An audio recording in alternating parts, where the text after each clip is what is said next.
नमस्कार। फुलेरा गांव की कहानियां ना अब सिर्फ हंसी ठिठोली वाली नहीं रही। हाँ? अब इनमें राजनीति, प्यार और रोजमर्रा के संघर्ष की एक ज्यादा उलझी हुई तस्वीर दिख रही है। पंचायत का ये जो नया सीजन है, इसमें फोकस सिर्फ सचिव जी पर नहीं है, बल्कि पूरे गांव का जो माहौल बदल रहा है उस पर है। आज हम इसी पर थोड़ी गहराई से बात करेंगे, जो भी हमने समीक्षाओं में पढ़ा और समझा है। हाँ बिल्कुल। और ये सीजन ना ये दिखाता है कि फुलेरा जैसे गांव में पुरानी सोच और नई पीढ़ी की जो उम्मीदें हैं, उनका टकराव अब खुलकर सामने आ रहा है। व्यक्तिगत सपने और गांव की राजनीति, इनकी खींचतान साफ नजर आती है। तो फिर अभिषेक त्रिपाठी, अपने सचिव जी, उन्हीं से शुरू करते हैं, जो कभी मजबूरी में फुलेरा आए थे। उन्होंने इस बार कैट में 97 परसेंटाइल स्कोर किया है। ये उनके लिए बहुत बड़ा पड़ाव है। हाँ, बहुत बड़ा।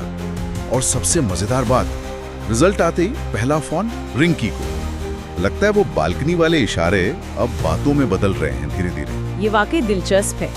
ये सिर्फ एक परीक्षा का नतीजा नहीं है, ये अभिषेक का फुलेरा से जो एक भावनात्मक जुड़ाव बन रहा है ना, उसका प्रतीक है। जो आदमी पहले यहाँ से निकलने के मौके ढूंढ रहा था, वो अब अनजाने में ही सही यहाँ की मिट्टी से, यहाँ के रिश्तों से जुड़ता जा रहा है। ये उसके किरदार का एक अहम विकास है, एक तरह का क्या कहते हैं, इमोशनल इन्वेस्टमेंट, जो शायद उसने खुद भी ना सोचा हो।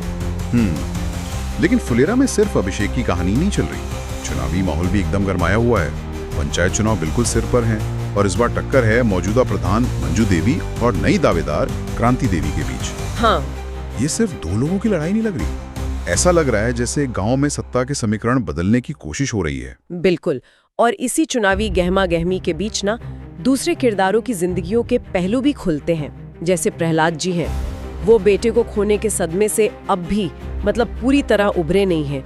उनकी वो खामोशी कहानी को एक अलग ही दर्द देती है। हाँ, बहुत मार्मिक है वो। और विकास है, जो अपनी स्टाइल में माहौल हल्का करने की कोशिश में लगे रहते हैं। और प्रधान जी, वो तो अपनी कुर्सी बचाने के लिए हर तिकड़म लगा रहे हैं। ये दिखाता है कि कैसे पर्सनल ट्रेजेडी और कॉमेडी वो राजनीतिक महत्वाकांक्षाओं के साथ साथ चलती हैं। हाँ, और जैसा समीक्षाएं बता रही हैं, ये चुनावी टकराव असल में गांव का जो सोशल फैब्रिक है और सत्ता के लिए जो अंदरूनी खींचतान है, उसको दिखाता है। किरदारों की जो अपनी परेशानियां हैं और उनकी राजनीतिक इच्छाएं, उनके बीच का तनाव साफ दिखता है। और फिर आता है कहानी का सबसे बड़ा मोड़, जब नतीजे आते हैं। मंजू देवी चुनाव हार जाती हैं और क्रांति देवी नई प्रधान बन जाती हैं।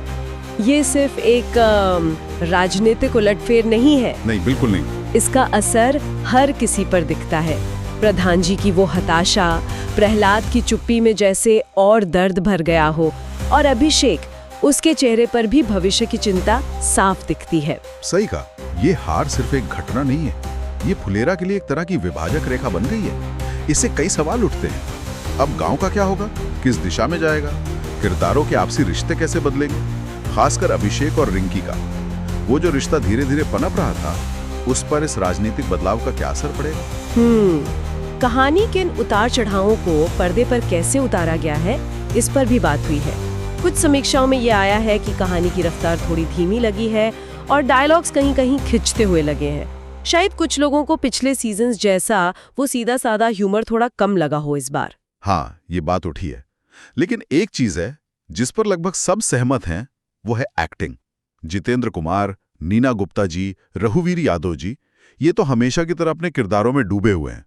पर इस बार फैजल मलिक यानी प्रहलाद जी, उन्होंने अपने अभिनय से सबको चौंका दिया है। उनका वो दुख और वो संयम बहुत प्रभावशाली बताया गया है। निश्चित रूप से अभिनय की यही सहजता, यही भावनात्मक गहराई इन किरदारों को इतना असली बनाती है। वो पर्दे पर सिर्फ रोल नहीं निभा रहे हैं, वो फुलेरा के जीते जागते हिस्से लगते हैं। शायद यही वजह है कि दर्शक उनसे इतना कनेक्ट करते हैं, भले ही कहानी की गति थोड़ी धीमी लगे। तो कुल मिलाकर पंचायत सीजन 4 की खासियत यही है, बिना किसी शोर शराबे के, बिना मेलोड्रामा के, एक साधारण से गांव की कहानी से दर्शकों का हंसा भी रहा है, रुला भी रहा है और सोचने पर मजबूर भी कर रहा है। और आखिर में ये सीजन कुछ बड़े सवाल छोड़ जाता है, जिनका जिक्र रिव्यूज में भी बार बार आया है। क्या अभिषेक कैट में अच्छे स्कोर के बाद अब फुलेरा छोड़ देगा? क्या उसका और रिंकी का रिश्ता किसी मुकाम तक पहुंचेगा? और सबसे बड़ा सवाल, नई प्रधान क्रांति देवी, वो फुलेरा में क्या बदलाव लाएंगे? उनके इरादे क्या हैं?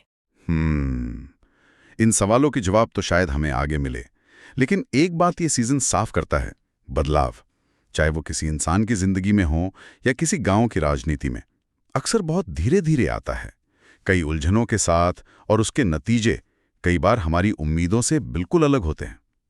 शायद इसी धीमेपन और अनिश्चितता में ही जीवन की सच्चाई छुपी है। इस पर सोचा जा सकता है।